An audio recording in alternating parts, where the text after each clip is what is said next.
Hey, Shalom. First and foremost, I'd like to start off by giving our praises, our honor, and our glory unto Yahweh, Bahashem Yahweh Shai, Bahashem Makakadash. Yahweh being the true and powerful mighty name of who the word ignorantly calls God, Jehovah, Yahweh, or Ahaya. Bahashem means in the name. Yahweh Shai is the true and powerful mighty name of who the word ignorantly calls Jesus Christ. Yeshua, Yeshua, or Yeshaya. And the Rahakodash is the Holy Spirit according to the ancient Paleo Hebrew tongue. I would like to give double honors unto the apostles and elders of Great Millstone who I've learned the truth of the Bible from. And peace, blessing, safety, and salutation unto the hopeful elect. To you believes the listeners out there that came back into the faith and obedience of Yahweh Bahashim Yahweh Shai. And much love and respect unto you brothers pushing this gospel in sincerity and truth, risking your lives and freedom now more so than ever. May Yahweh Bahashim Yahweh Shai continue to bless you and your households. I'm the brother Yuwan coming back at you with another lesson, Lord willing, is edifying. And pretty much, Salakia, going into, you better get this word while it's still available, okay? Because you see what the top title of this article says, okay? That this was, it says updated November 24th, 2023, which was 3 days ago. Today's the 27th, this is 3 days ago, okay? And it's titled, Censoring Extremists Only Makes Them More Extreme Opinion, all right? So let's go on to it. The internet can be a cesspool for unsavory opinions. And in moments of social unrest, often social media companies err on the side of kicking off fringe users. But does censoring extremists actually make bad ideas go away? Well, no. In my new book, The Counseling of the American Mind, cancel culture undermines trust and threatens us all. But there's a solution, and that's right. Okay, because Esau Edom, the self-proclaimed white man, is trying, to control the narrative of all the information that goes out because he's being exposed on so many levels of being the damn devil that he is. Okay?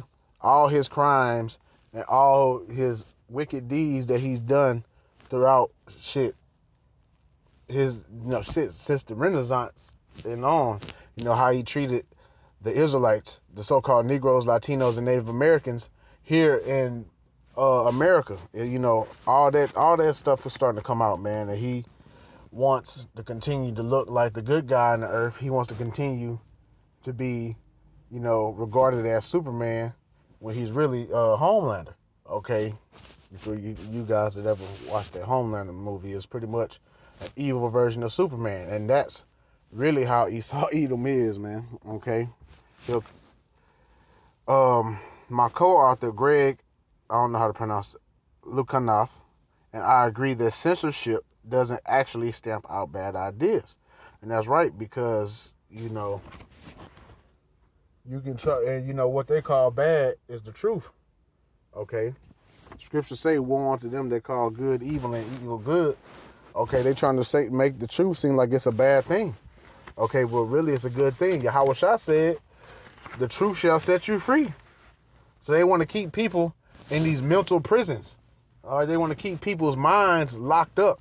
They don't want people to think for themselves. They want people to just believe what the hell we've been spoon-fed all our damn lives, man. Nah, man.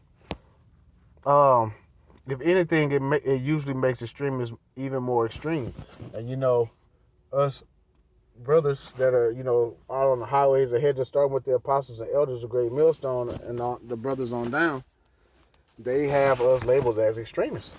Okay, and that's only because we're speaking the truth. And you got other groups, of other nationalities that they label as extremists, with these Edomite groups. Okay, but really they're doing all this because they don't want the truth out there. They doing all this censorship because they want the truth of the Israelites off the internet. Okay, they don't want our people to know who they really are. Okay, because they'll be trying to cleave back onto their power, which is Yahweh Bashim Yahweh Shai, and stop trusting on this damn devil and his lies. Okay, he's losing power. He see that his time is running out. That's why he's doing all this stuff, man, because he know that he has but a short time. All right, so booting someone from a social media platform doesn't banish them from the internet. More often than not, it actually sends them into its more obscure crevices. Forcing people from a mainstream platform to a niche platform is a surefire way to insulate them in an echo chamber where they only hear the opinions of people who agree with them. Researchers at the Network Cognition Research Institute and the Anti-Defamation League Center on Extremism have data to prove that censorship is closely correlated with even more extremism. They found out when Twitter, as it was known then, purged swaths of accounts. Over the past several years, alternative social media platforms like Gab, which is popular with alt-right and far-right users, swelled in membership.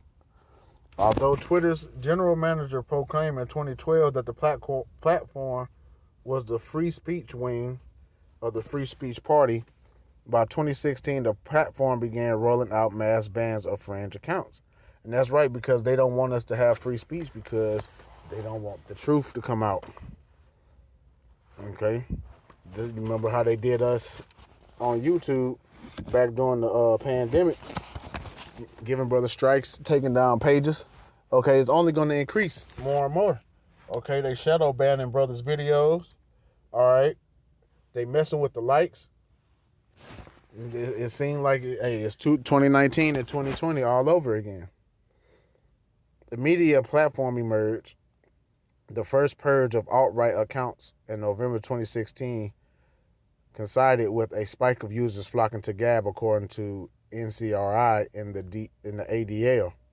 And this happened again and again in the years to come when Twitter wiped the accounts of white nationalists, Proud Boys, and InfoWars affiliates.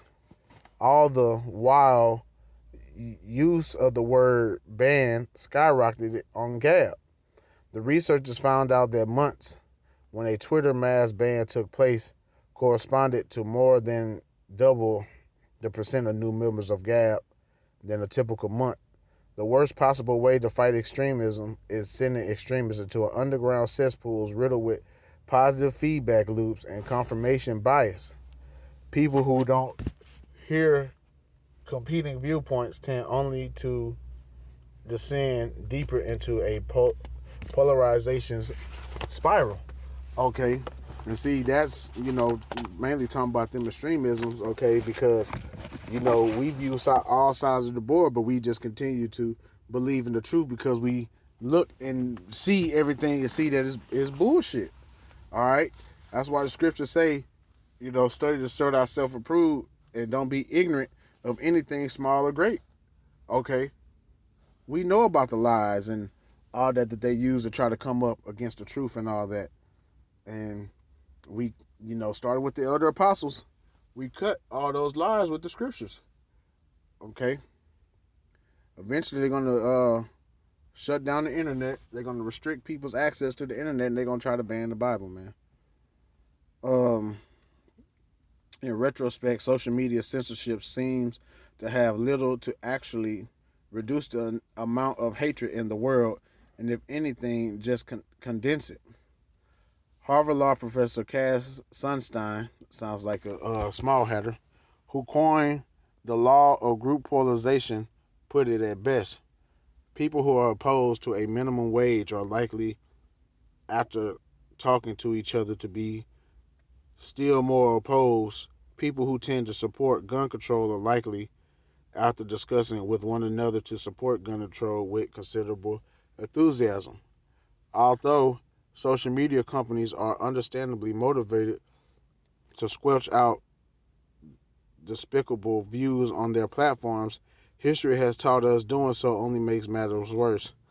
It's time to accept once and for all that censorship is not a solution to extremism, it's fuel to it. They still going to do it, though. As we head into a contentious election season in the United States and plunge into a war in the Middle East, surely unsavory and outright offensive viewpoints will be aired online. And that's one of the main reasons why they're trying to censor shit. okay, because they want to control the narrative of what's going on in the Middle East. They want to control the narrative of, stuff going on with the election, the stuff that's just going on, period. All right. They want to be in pure control. All right. And they're gonna do what they can to take it. The question is, at hand is some of our fellow citizens hold condemnable views. Is it better to censor them and send them underground where they will fester, or to confront the reality of what people really think, hear their views, and refute them in the public square? Either way, it's going to be a recipe for a disaster. All right, whether you censor them or not, or you hear them out in the public square, it's going to result onto riot, protesting, and uproars. Okay, I for one would rather live in a society that favors debate over censorship, even if it means defending the free speech rights of those with the most repugnant viewpoints. As Supreme Court Justice Louis Brandeis once said, sunlight is the best disinfectant. All right, and that's the end of the article, man. But, hey, at the end of the day, man, Esau, Edom is still going to censorship. Hey, in 1044, 144, call him La Yahweh Ba'Shem Yahushai Ba'Shem Kakadash. Let's go and get into some scriptures, man, because they're going to shut down the internet, man, whether you believe it or not. Okay? They're going to bring in this famine of the word. So, I'm going to open up with Matthew 25. I'm starting at the top of verse 1. Hold on, Salakia, real quick before I do that. All right, Salakia, I have to check something for work. But this is Matthew 25 and 1. Then shall the kingdom of heaven be likened unto 10 virgins, which took their lamps and went forth to meet the bridegroom. And 5 of them were wise, and 5 of them were foolish.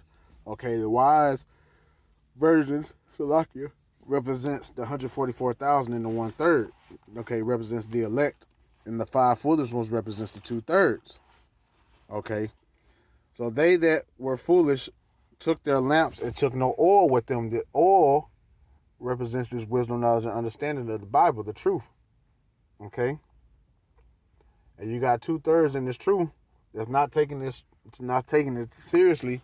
Okay, and they're gonna be found without. But the wise took oil in their vessels with their lamps. The wise was, constantly reading, studying, watching shows, okay, trying to get as much oil as they can. While the bridegroom tarried, the bridegroom is Yahweh Shai, they all slumbered and slept. And there was a point in time where, we all would sleep. While the bridegroom tarried, they all slumbered and slept. And at midnight there was a cry made, behold, the bridegroom cometh, go ye out to meet him. So that goes into, when the truth, came on the scene. Okay, now it's time for us to wake up and because, make ourselves ready, prepare ourselves for the bridegroom, being Yahweh Shai. Now all the virgins arose and trimmed their lamps, and the foolish said unto the wise, give us of your oil, for our lamps are gone out. It was like, give us some of your wisdom, okay, because we ain't got none. We spent majority of the time bullshitting around, playing games, okay. But the wise answer, saying, not so, lest there be not enough for us and you, but go ye rather to them that sell and buy for yourselves. Okay, so he's pretty much saying, go get your own oil. And while they went to buy, the bridegroom came, and they that were ready went in with him to the marriage, and the door was shut. Okay, that represents, the elect getting beamed up on the chariot. Afterwards came also the other virgins, saying, Lord, Lord, open up to us. But he answered to them and said, verily I say unto you, I know you not. Watch therefore, for ye know not the day nor hour wherein the Son of Man cometh. And that's right. And, for this, we don't know when they're going to shut off the internet. You see brothers' pages being taken down. They shadow banning videos and all this shit. You better try to get you as much oil as you can, get the breakdowns, man, okay? All you got to do is go on YouTube, like Elder Manakta Zakba say in South Carolina. All you got to do is utilize that search bar on YouTube. Go to YouTube, click on the search bar, Type in GMS breakdowns, or type in GMS Revelation breakdown, Genesis breakdown, or Ezekiel, whatever breakdown that you need, it's accessible. Okay, stop being lazy, Jake, and do what you got to do.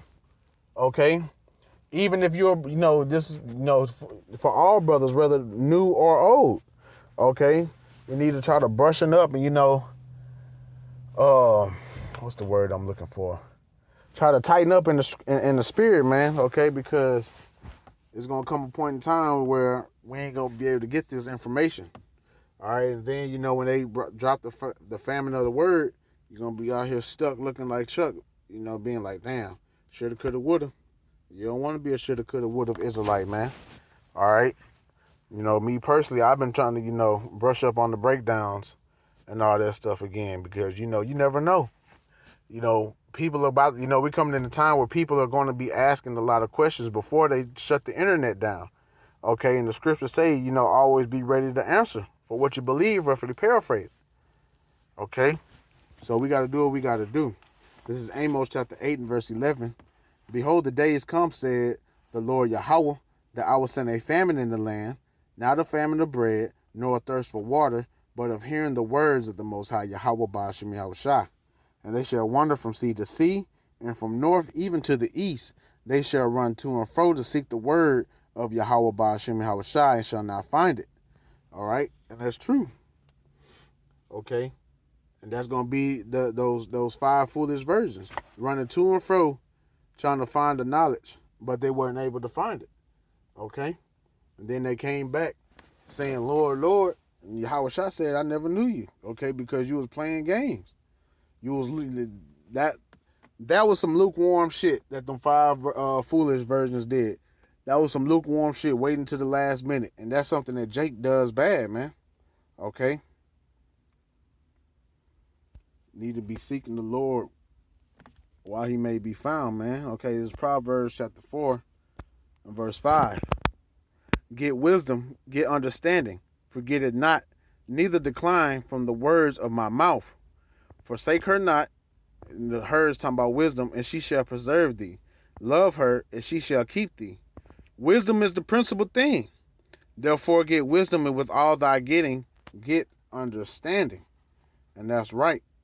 Okay?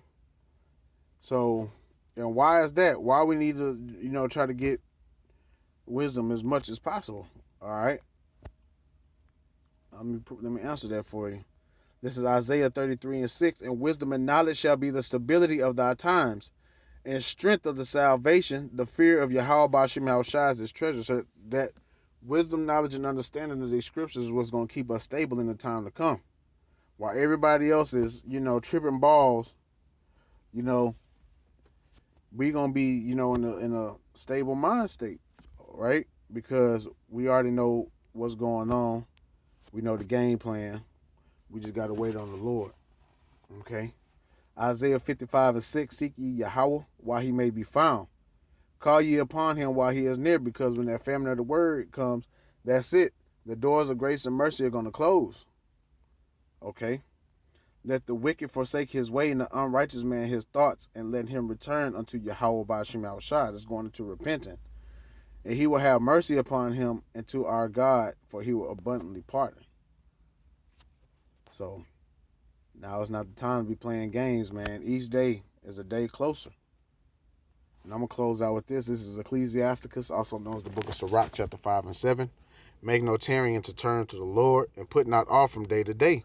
Quit waiting to the last damn minute, Jake. Do it to now, because tomorrow isn't promised. For suddenly shall the wrath of the Lord come forth, and in thy security thou shalt be destroyed and perish in the day of vengeance.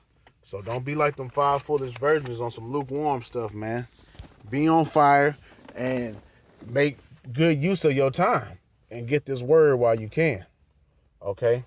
Because I want to say in Sirach, it says that you pretty much get wisdom by opportunity of leisure time.